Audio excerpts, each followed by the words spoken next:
माझे वडील स्वभावाने दुष्ट होते अशातला भाग नाही, परंतु पूर्वजांची प्रथा त्यांनी चालू ठेवली. खोताच्या अवास्तव अधिकाराचा त्यांना अभिमान वाटे. कोणी ऐकले नाही की तर त्यांना वाटे हे कुणबट माजले. कुणब्याला कुणबट म्हणवायचे अशी ही पद्धत ठरलेली. असे म्हणताना आपणच माजलेलो आहोत, सत्तांध झालो आहोत हे ह्यांच्या लक्षातही येत नसे. वडिलांच्या हातात नवीनच कारभार आलेला, तथापि त्यांना फारसा अनुभव आला नव्हता. खोतपणाच्या तोऱ्यात एखाद वेळेस वाटेल ते बोलून जात व अनेकांची मने दुखवली जात. पूर्वजांची ही पापे होतीच. पाप किंवा पुण्य काही मरत नाही. जगात काही फुकट जात नाही. जे पेराल ते पिकेल, जे लावाल ते फोफावेल, फळेल. एकदा काय झाले, ती औसेची रात्र होती. भाऊ वडवलीस गेले होते. सकाळी 8 वाजता ते त्या गावी जाऊन पोचले होते. आज गावाला जाऊ नका, आज अवस आहे वगैरे घरातील मंडळींनी त्यांना सांगितले. परंतु भाऊ म्हणाले, कसली अवस नि कसला शनिवार, जे व्हायचे ते होणार. प्रत्येक दिवस पवित्रच आहे. प्रत्येक दिवस देवाच्या घरूनच येतो. ते वडवलीस गेले. दिवसभर राहिले. 3 सांजा झाल्या व ते घरी परत जाण्यास निघाले. घरोबाच्या एका म्हातारबाईने सांगितले, भाऊदा, 3 सांजा म्हणजे दैत्याची वेळ. यावेळेस जाऊ नका. त्यातून औसेची काळ रात. बाहेर अंधार पडेल. तुम्ही नाल्याजवळ जाल तोच अंधार होईल. येथेच वस्तीला राहा. कोंबड्याला उठून थंड वेळेत जा. भाऊनी ते ऐकले नाही. ते म्हणाले, म्हातारे, अगं पायाखालची वाट झाली रात्र म्हणून काय झाले. मी झपाझप जाईन. दूध काढतात तो घरी पोचेल. भाऊ निघाले. बरोबर गडी होता. त्या म्हातारीचा शब्द जाऊ नका सांगत होता. फळणारी पापे चल राहू नको म्हणत होती. गावातील लोकांनी निरोप दिला. एक जण भेसूर हसला. काहींनी एकमेकांकडे पाहिले. भाऊ व गडी निघाले. अंधार पडू लागला. परमेश्वराचे, संतांचे व सतीचे अश्रू चमकू लागले. वडवली गावापासून 1.5 कोसावर एक पर्या होता. पावसाळ्यात त्याला उतार होत नसे. तो पर्या खोल दरीतून वाहत होता. त्याच्या आजूबाजूस किर्र झाडी होती. त्या झाडीत वाघ सुद्धा असे. तेथून दिवसाढवळ्याही जावयास नवशिक्यास भय वाटे, परंतु भाऊ निर्भयपणे जात होते. त्यांना भीती माहीत नव्हती.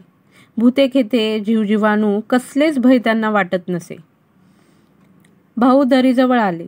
एकदम शिळ वाजली. भाऊ जरा चपापले. पाप हे भित्रे असते.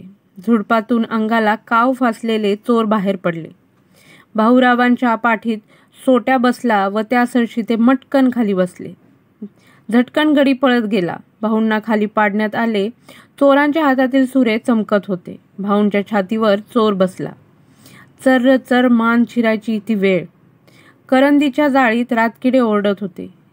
शेजारच्या भवनातून एक भुजंग फुत्कार करीत सणकण निघून गेला. चोरांचे तिकडे लक्ष नव्हते. इतक्यात एका म्हातारीने ओरड केली, अरे बामणाला मारले, खोताला मारले रे, धावा. ते चोरही जरा भ्यायले. भाऊ त्या चोरांना म्हणाले, नका रे मला मारू. मी तुमचे काय केले? सोडा मला. ही अंगठी, हे सल्ले जोडी, हे 100 रुपये घ्या. मला सोडा. दिनवानपणाने त्या चोरांना ते विनवीत होते. म्हातारीच्या ओरडण्याने कोणीतरी येत आहे असे दिसले. कोणाची तरी चाहूल लागली. चोरांनी त्या अंगठ्या, ती सल्ले जोडी, ते 100 रुपये घेतले व त्यांनी पोबारा केला. ते चोर काही खरे खुनी नव्हते. या कामात मुरलेले नव्हते. पण दारिद्र्यामुळे हे घोर कर्म करवायास ते प्रवृत्त झाले होते. त्या क्रूर कर्माच्या मुळाशीही दया होती, प्रेम होते. स्वतःच्या मुलाबाळांच्या प्रेमाने त्यांची खाखा दूर व्हावी म्हणून ते मांग तो खून करून पाहत होते. कुणी म्हणतात की जगात कलह, स्पर्धा हेच सत्य आहे. परंतु त्या कलहाच्या मुळाशी, त्या धडपडीच्या मुळाशीही प्रेम आहे. ते प्रेम संकुचित आहे एवढेच. सृष्टीचे अंतिम स्वरूप प्रेम आहे, युद्ध नाही. सहकारी आहे, द्वेष वा मत्सर नाही. असो. भाऊंच्या बरोबरचा गडी जो पळत सुटला तो थेट आमच्या पालगड गावी गेला. त्याने घाबऱ्या आमच्या घरी जाऊन सारी हकीकत सांगितली.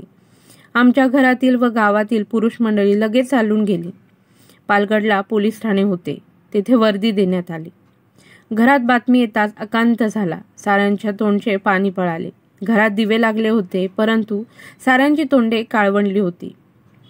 कसचे खाणे नि कसले पिणे, तेथे तर प्राणाशी प्रसंग होत.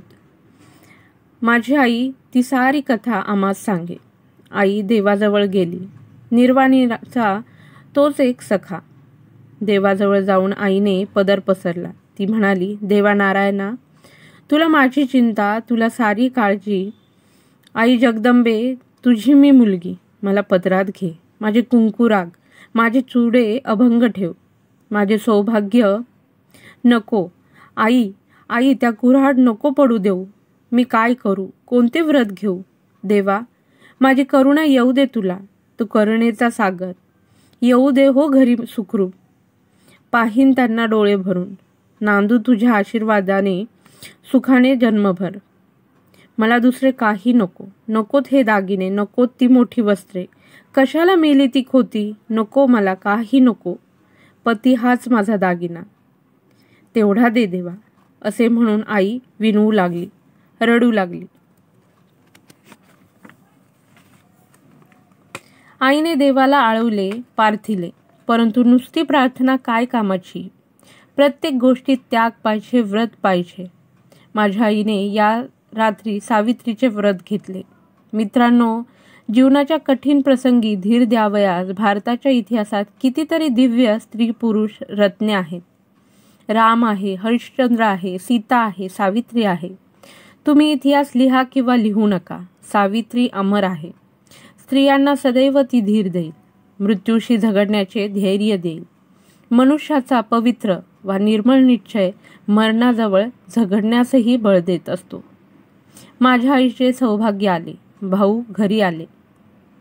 त्या वर्षापासून आई सावित्रीचे व्रत करी. दरवर्षी ज्येष्ठी पुनव येण्याच्या आधी 2 दिवस ती उपवास सुरू करी. घेतलेले व्रत कधी सोडता येत नाही. या व्रतात वटपूजा करायची असते. आकाशाला कवटाळू पाहणाऱ्या चिरंजीव अक्षय वटाची पूजा करून अक्षय सौभाग्य मिळवावयाचे. वटवृक्षाप्रमाणे कुळ वाढो, ते जगाला छाया देव, आधार देव. वटवृक्ष उंच वर जाऊन जणू स्वशरीराने देवाच्या पायाला स्पर्श करतो. त्याप्रमाणे कुळालाही वर जाण्याची, उन्नत होण्याची सदैव इच्छा असो. वटवृक्षास अनेक पारंब्या व तणावे फुटतात. त्याप्रमाणेच कुळविस्तार होवो व कुळाला बळकट येवो. या व अशाच शेकडो भावना या वटपूजेने कळत वा न कळत बायकांच्या जीवनात येत असतील.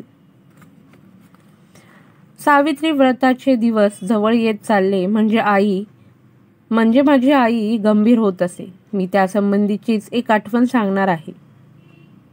आत्तापर्यंतची ही प्रस्तावनाच होती. पुढे काय घडलं हे पाहण्यासाठी चॅनेलला सबस्क्राईब करा आणि नवीन व्हिडिओ नक्की बघा. धन्यवाद.